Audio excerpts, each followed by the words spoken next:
Business के लिए तुमको बता देते सिर्फ एक चीज चाहिए, और वो कॉमन है, बिजनेस में भी और कंप्यूटर में भी, दोनों जगह कॉमन है वो चीज जो चाहिए, और हम सिर्फ वही एक चीज देते हैं। मैं जोर से बोल रहा हूँ क्या? नहीं मुझे ठीक लगता है थोड़ी मेरे में ऊर्जा बढ़ गई, थोड़ी ऊर्जा थोड़ी ज्यादा है। और मेरे स्क्रीन में मुझे यहाँ इतने सारे बच्चे दिखाई पड़ रहे हैं, डबल स्क्रीन पे मैं देख रहा हूँ। तो मैं सभी बच्चों को देख के बहुत उत्साहित हो जा रहा हूँ कि एक ही चीज चाहिए होती है बच्चे, जान लो, बिजनेस हो चाहे कंप्यूटर का वर्ल्ड हो, और मैं सिर्फ वही एक चीज देता हूँ। और कोई बच्चा बता सकता है मैसेज में, कोई बच्चा बता सकता है मैसेज में कि वो एक चीज क्या है जो हम देते हैं और जिसके बिना बिजनेस में आप फेल कर जाओगे, जिसके बिना आप बिजनेस हो चाहे कंप्यूटर हो चाहे प्रोग्रामिंग हो चाहे सॉफ्टवेयर हो, आप फेल कर जाओगे। वो एक चीज देना ही हमारा काम है। वो एक चीज क्या है जो सिमज देता है और जिसके कारण आप सफल होते हो? एक वर्ड में कहना हो, एक चीज, ठीक है ना, जो हम मनीष ने नॉलेज कहा, दिव्या ने स्किल कहा। नॉलेज और स्किल है, बिल्कुल हमारे सिमेंट के नाम के साथ ही है नॉलेज, और नाम के साथ ही है स्किल। और मैंने कहा कौन सा नॉलेज? मैंने कहा नॉलेज वो जो अपडेटेड हो, 1996 वाला नॉलेज नहीं, आज 2021 वाला और 23 वाला, 24 वाला। जब आप पास आउट करेंगे, आप 24 में पास आउट करेंगे, आपकी तैयारी 24 की होनी चाहिए। क्या सुन दो, आपकी तैयारी 2025 की होनी चाहिए, 2030 की होनी चाहिए तैयारी। जो कलाम साहब कहते थे कि जब वो भारत 1995 में और 2000 में उन्होंने 2020 की बात करी, वो 20 साल आगे की बात कर रहे थे, और आप 25 साल पीछे जाएंगे, है ना? तो नॉलेज, अपडेटेड नॉलेज, आगे का knowledge, blockchain technology, bitcoin. Bitcoin एक पार्ट है ब्लॉकचेन का, लेकिन किस तरीके से ब्लॉकचेन बदलेगा बैंकिंग की दुनिया को, ट्रैवल की दुनिया को, ब्लॉकचेन बदलेगा अकाउंटिंग की दुनिया को, ब्लॉकचेन बदलेगा लैंडिंग की दुनिया को। लैंडिंग मतलब उधार, लेन देन, ठीक है ना, ट्रांजेक्शंस। तो ब्लॉकचेन किस तरीके से बदल सकता है, इसकी पढ़ाई अगर हम आज नहीं कराएंगे तो हमारे बच्चे पीछे रह जाएंगे। और ये आज देखिए, कल की खबर है, प्रधानमंत्री ने आके कहा ई रूपी, ठीक है ना, ई रूपी नया रुपया आ गया जिसको छू नहीं पाओगे, वो सिर्फ मोबाइल में वाउचर के फॉर्म में आएगा। अभी छोटी शुरुआत हुई है, लेकिन अच्छी बात है, मैं तारीफ करूंगा, शुरुआत तो करी। एक समय आए थे, उन्होंने कहा कि अचानक से रात 12 बजे से नोट बंद, भैया सारे नोट बंद कर दिए, ठीक है, चलो ट्राई करके देखा क्या होता है नहीं होता है। अब उसका हम चर्चा नहीं करेंगे यहाँ पर अभी कि क्या अच्छा हुआ कि बुरा हुआ, लेकिन एक काम उन्होंने अभी किया है कि डिजिटल करेंसी की तरफ भारत ने पहला कदम बढ़ा दिया है। अब रुपया नहीं, रुपी, ई रूपी, RUPI स्पेलिंग है, तो उन्होंने लॉन्च कर दिया। तो क्या ये डिजिटल रूपी जो है कल को बड़ी चीज बन जाएगी? कल को आपकी सैलरी भी RUPI में आएगी, है ना, और आपको हो सकता है कि सारा काम जो है वो डिजिटल होगा। और एक, अगर पदार्थ सर आप अलाउ करें, मैं थोड़ा इकोनॉमिक्स, तुम लोग अगर बोलोगे तो पढ़ाऊंगा, पढ़ाने का विषय है, समझना पड़ेगा, और तुम लोग को एक चीज लगेगा कि आज कुछ नया चीज सीखे। इकोनॉमिक्स का एक चैप्टर होता है velocity of money, velocity of money. पढ़ा दूं, बोलो, अगर बोलो तो 2 मिनट लगेगा, पढ़ा दूंगा, ठीक है ना। इफ यू वांट, अगर बच्चे थम्स अप का साइन दिखाएं, जो चाह रहे हैं बच्चे, ठीक है ना, अनुभव ने साइन दिखाया है, तो मैं बताता हूं तुमको, ये जो रुपी आया है, ई रूपी जो आया है, प्रधानमंत्री जो नया लॉन्च किया है, इसका एक बहुत अच्छा परिणाम ये हो सकता है। रुपया जो 100 रुपया जो बाजार में आता है, जब reserve bank of India market में 100 रुपया डालती है, किसी बैंक को देती है 100 रुपया, तो बैंक उस 100 रुपए को किसी को लोन देता है। जिसको लोन देता है वो उसका मशीन खरीदता है, 100 रुपया हो, 100 करोड़ हो या 100 लाख करोड़ हो, आप समझ लो उस बात को। वो पैसा बाजार में आया, उससे लोगों ने फैक्ट्री लगाई, मशीनें खरीदी, सैलरी दी। जब मशीन खरीदी तो जिसने मशीन खरीदी उसने क्या किया? जिससे मशीन खरीदी गई उसने पैसा बैंक में जमा किया, जिसको सैलरी मिली उसने क्या किया? उसने पैसा बैंक में जमा किया। फिर बैंक ने क्या किया?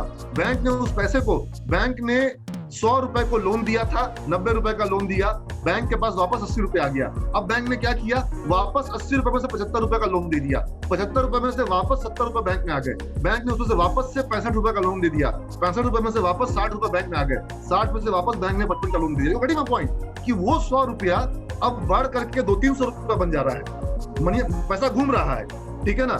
मैंने काव्या को 100 रुपया दिया कि तुम्हारे से मुझे एक नोट खरीदना है, उसके पास 100 रुपए का इनकम हो गया। काव्या ने अनुभव को वो 100 रुपए दे दिए कि मुझे पिज्जा दे दो, उसके पास भी 100 रुपया हो गया। अनुभव ने सानिया को वो 100 रुपए दे दिए कि मुझे अपना तुम वो फुटबॉल दे दो, उसने, सानिया ने किसी और को दे दिए कि मुझे अपना तुम कुछ सेलिंग का, उसने कुछ खरीद लिया, कुछ बेच दिया, लेकिन 100 रुपया था और ट्रांजैक्शन 1000 रुपए का हो जाएगा। You getting my point? 100 रुपए से मार्केट में ट्रांजैक्शन 1000 रुपए का हो जाएगा और सबके पास कुछ प्रॉफिट भी आ जाएगी, और सबके पास वो 100 रुपया घूम फिर के वो 100 रुपया सकता मेरे पास आ जाए। लेकिन मार्केट में टर्नओवर जो है उस एक 100 रुपए से 1000 रुपए का बन गया। तो जब मनी की वेलोसिटी बढ़ जाती है, जब नोटबंदी हुआ था तो वेलोसिटी घट गई थी, जब कोरोना में कोविड में लॉकडाउन लगा तो पैसा का रोटेशन क्या हुआ, घट गया। लेकिन अब जब मनी का सर्कुलेशन बढ़ रहा है तो वेलोसिटी बढ़ रही है, और जब मनी मोबाइल पर डिजिटल हो जाएगा तो बैठे बैठे तुरंत से अपनी मोबाइल में पैसा आया, तुरंत से भेज दे किसी और को, तुरंत से भेज दे किसी और को, यानी भेजने के लिए जाना भी नहीं पड़ेगा। तो मनी का वेलोसिटी क्या हो जाएगा, बढ़ जाएगा, तुरंत तुरंत रोटेट करेगा मनी। और लोगों के अकाउंट में पैसा आ गया, उन्होंने पैसा बैंक में जमा कर दिया, बैंक ने तुरंत से किसी को लोन दे दिया, यानी सबके खाते में पैसा पड़ा हुआ है अकाउंट में। जिसने जिसने बैंक में पैसा जमा किया सबके खाते में बैंक में पैसा पड़ा हुआ है, और बैंक ने जिसको जिसको लोन दिया सबके पास पैसा आ गया, उसने उस लोन से सबको सैलरी बांट दी, फिर लोगों के सैलरी में पैसा आया, लोगों ने पैसा बैंक में जमा किया। अब अगर 1000 लोगों के पास सैलरी आई, उनके खाते में पैसा जमा है, तो वही 100 रुपया कितने लोगों के खाते में जमा, 100 रुपया बोलने का मतलब 1000 रुपया, लाख रुपया, करोड़ रुपया, व्हाटएवर, ठीक है ना, बट उसकी वेलोसिटी बढ़ जाती है। तो ये मैं आपको बहुत शॉर्ट में समझा रहा हूँ, ये बहुत इंपॉर्टेंट टॉपिक है, मनी का वेलोसिटी, ठीक है। तो हम वापस अपने प्रश्न पे आते हैं। एक प्रश्न था तेरा कि वो एक चीज क्या है जो हम देते हैं सिमेज में, वो एक चीज है, वो सॉफ्टवेयर इंस्टॉल करना तुम्हारे दिमाग में, वो बिजनेस का सॉफ्टवेयर, वो कंप्यूटर का सॉफ्टवेयर जो तुम्हारे ब्रेन में इंस्टॉल करना होगा। तुम्हारा दिमाग भी अपने आप में कंप्यूटर है, और हमारा काम क्या है, हमारा काम है तुम्हारे दिमाग में वो सॉफ्टवेयर इंस्टॉल करना जो तुमको थिंकिंग पावर दे। बिजनेस में ग्रो करने के लिए क्या चाहिए, शार्प ब्रेन चाहिए, यस और नो। कंप्यूटर सॉफ्टवेयर में तुमको प्रॉब्लम सॉल्विंग करनी है। एक सॉफ्टवेयर इंजीनियर क्या करता है, प्रॉब्लम सॉल्व करता है, कोई ना कोई प्रॉब्लम को सॉफ्टवेयर को सॉल्व करना है। अगर सॉफ्टवेयर को प्रॉब्लम सॉल्व नहीं कर रहा है, कोई स्टार्टअप प्रॉब्लम सॉल्व नहीं कर रहा है, तो वो सॉफ्टवेयर चलेगा क्या। आप वो ऐप जो डाउनलोड करते हो, वो लड़की ऐप डाउनलोड करती है क्यों, क्योंकि उसको खूबसूरत दिखना है, सेल्फी लेना है तो स्माइली में उसको चेहरा सुंदर आना चाहिए, तो वो सॉफ्टवेयर ऐसा जो सुंदर बना देगा। मेरे सर पे बाल ला देगा, उदार सर के तो बहुत ज्यादा बाल दिख रहे हैं, ठीक है ना, उनका राज की बात है।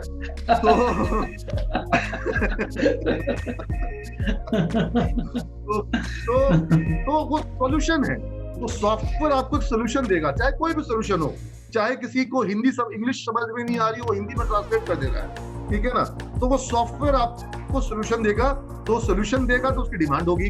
तो बिजनेस आपको सॉल्यूशन देना चाहिए, और आपके अंदर वो प्रॉब्लम सॉल्विंग एटीट्यूड। मैं एक लाइन हमेशा कहता हूं, either you are part of the problem, या तो आप समस्या के पार्ट हैं। अब आप लोग सब अपने घर में क्या है, समस्या है कि समाधान है। घर में अब लोग आ गई, लॉकडाउन है, घर में बैठी है, इनका मैडम का मन नहीं लग रहा है, तो आप घर में समस्या है कि समाधान है, तो मान लीजिए 4 काम ही कर दे रहे हैं। या आप पढ़ाई करके जब अपने घर में खूब अच्छी तनख्वाह पा रहे हैं, परिवार का नाम रोशन कर रहे हैं, तो आप घर में समाधान है, सॉल्यूशन है, आप घर में समस्या नहीं है। नहीं तो माँ बाप बोलते हैं कि देखो बेटा भी नालायक निकल गया, उसका बेटा तो ये कर लिया, उसका बेटा तो ये कर लिया, बड़े भाई का बेटा तो वहां पहुंच गया, और मेरा बेटा क्या करेगा, तरुण कुमार, पता ही नहीं है। तो कल को अगर तरुण कुमार कुछ नहीं कर पाया तो तरुण कुमार के माता पिता आपस में बात करेंगे, गलती से अगर ये सुन लेगा उसको बहुत बुरा लगेगा। तो वो कहते हैं ना, 16 पिक्चर में डायलॉग था कि सबसे बड़ा बोझ क्या होता है, तो उसने कहा कि सबसे बड़ा बोझ है पिता के कंधों पे बेटे का शव, ठीक है, एक्चुअल में सबसे बड़ा बोझ होगा। लेकिन नौजवान आदमी बेचारा क्या सोचेगा, उसके लिए सबसे बड़ा बोझ है कि जब माँ बाप समझ रहे हो, माँ बाप एक्सपेक्ट करो कि बेटा कुछ कमा के आए, और बेटा बेचारा कंपटीशन की तैयारी करो 3 साल से लगा हुआ, कहीं सफल नहीं हो पा रहा हो। तो ये जो स्थिति होती है, जो जॉबलेसनेस या सक्सेस नहीं मिल पाने का फ्रस्ट्रेशन, जब आपके आसपास के लोग आगे निकल जाएं और आप अपने आप को पीछे देखें, ये फ्रस्ट्रेशन बहुत बड़ा बोझ होता है। और आज आप जान रहे स्थिति क्या है, आज स्थिति ये है कि 100 में से 2 सफल होते हैं और 98 विफल होते हैं। ये स्थिति हर जगह है। अगर कहीं पर 1000 सीट की वैकेंसी आती है तो वहां 10 लाख लोग फॉर्म भरते हैं, यानी 9,99,000 लोगों का विफल होना पहले ही से तय है। तो इसलिए तैयारी आपको अलग तरह की करनी पड़ेगी। तो मैं आपको जो बता रहा था कि आपको सॉफ्टवेयर्स अपने ब्रेन में इंस्टॉल करने होंगे, तरह तरह के सॉफ्टवेयर्स, और हर एक क्लास में आपको सॉफ्टवेयर दिए जाएंगे। आज मैं छोटे वक्त में मेरा बेटा जो है वो मात्र 7 साल का है, तो मैंने उससे एक प्रॉमिस लिया। मैं जब शूज टाई कर रहा था घर में अपने निकलते वक्त, मैंने प्रॉमिस लिया, बेटा रात को जब घर आऊंगा तो हमको वो एक चीज बताना जो तुमने आज नई इंस्टॉल की अपने ब्रेन में, जो नया सीखा। Every day has to be a plus day. मेरा कॉन्सेप्ट और सीख जाओ, ये वेबिनार भूल जाओगे, सब कुछ भूल जाओगे।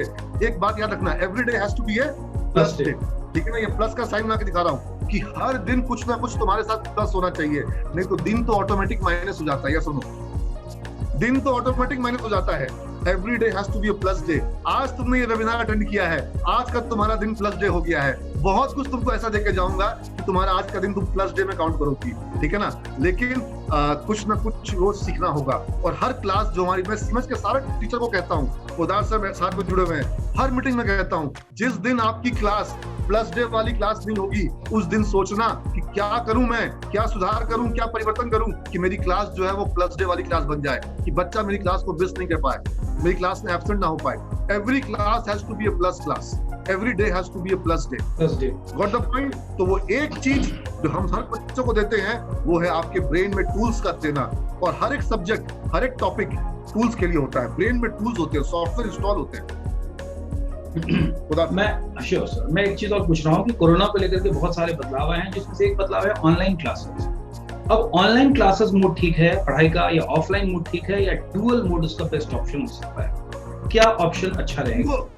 जिनको लगता है कि ऑनलाइन अच्छा है वो थम्स अप का साइन दिखाए, जिनको लगता है कि ऑफलाइन अच्छा है वो एक बार या ये साइन दिखाए, या जिनको लगता है कि डुअल मोड अच्छा है वो हार्ट का साइन बना के दिखाए। ओह, वेरी गुड, वेरी गुड भाई। मैं सॉरी, मैंने तुमको थम्स अप का साइन बोल दिया। मैं बोलूंगा कि ऑफलाइन क्लास के लिए आप लोग ये हैंड रेस करके दिखाओ, हैंड रेस ऑफलाइन क्लास के लिए। चलिए, ऑफलाइन में भी लोग आ रहे हैं, बड़ा बड़ा हैंड रेस, बड़ा, very good. I am happy, because मैं तो डर गया था। मुझे तो ऑफलाइन पसंद आता है भाई, क्योंकि मैं सबको देख पाता हूँ, क्लासरूम में हर बच्चे को देख पाता हूँ। तो ऑफलाइन बढ़ा। और एक बार जिनको लगता है डुअल मोड अच्छा है वो लोग अपना हार्ट का साइन भी बना के दिखाएं। तो काफी सारे बच्चों ने हार्ट का साइन बनाया था डुअल मोड के लिए। फिर से वापस वो लोग अपनी वापस मैदान में आ रहे हैं और डुअल मोड की संख्या बढ़ती जा रही है, ठीक है। लेकिन चूंकि हैंड रेस का साइन हटता नहीं है, इसलिए वो परमानेंटली बना हुआ है, तो अच्छा है। तो देखो, ये मैं इस चीज को समझ चुका हूँ, क्योंकि थर्ड वेव की संभावना है। और बहुत पहले, यहाँ तक कि मार्च 2020, उदार सर मैं आपसे सवाल पूछना चाहूंगा, मार्च 2020 में मैंने घोषणा करी थी, शिक्षक बोल रहे थे कि नहीं ऑनलाइन नहीं पढ़ा सकते हम लोग ऑनलाइन नहीं पढ़ा सकते, बहुत किसी ने उसको शुरू भी नहीं किया था, किसी ने उसको शुरू भी नहीं किया था। We were the first one to start. Janata curfew लगने के पहले जनता कर्फ्यू लगा था 23 मार्च को, और उसके पहले हमने शुरू कर दिया था, शुरू कर दिया। और सारा बात जो कह रहा हूँ प्रमाण से है, यूट्यूब पर रिकॉर्ड है, यूट्यूब पर उसके वीडियोस हैं, यूट्यूब पे पूरे वीडियोस हैं, फेसबुक पे पूरे वीडियो चेक कर लो, ठीक है। तो एक दिन भी पिछले साल लॉकडाउन में हमारे यहाँ पढ़ाई रुकी नहीं। और ऑफलाइन भी, जिस दिन सरकार ने कहा कि ऑफलाइन में आप 33% से बुला सकते हैं, 33% छात्र को, उसी दिन दिसंबर महीने से हमने पिछले साल शुरू कर दिया था।